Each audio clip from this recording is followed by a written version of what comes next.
J'ai été physicienne, puis maintenant je travaille dans les sciences sociales du climat. Je suis ici en tant qu'activiste, mais aussi en tant que scientifique du climat. Aujourd'hui, nous avons une action en tant que scientifique d'Extinction Rebellion qui se focalise sur essayer de responsabiliser les scientifiques. Nous arrivons dans un avenir qui est tout simplement cataclysmique. Et les personnes qui en ont conscience à l'intérieur des universités, trop souvent, ne prennent pas parole en public, ont peur d'être vues comme activistes, ont peur d'être vues comme alarmistes, alors qu'il faut vraiment qu'on tire la sonnette d'alarme.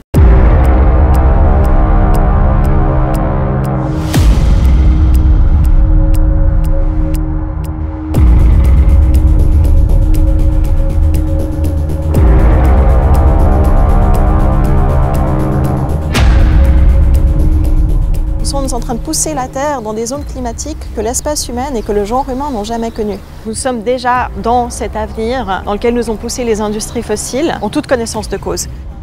Nous avons déjà détruit des écosystèmes, il y a déjà des espèces qui sont disparues, il y a déjà des personnes qui sont mortes à cause des impacts climatiques et tout cela c'est irréversible. À l'horizon de ce siècle, nous allons tout simplement rendre impossible ou très difficile la possibilité d'une civilisation humaine sur Terre. Il faut changer de cap.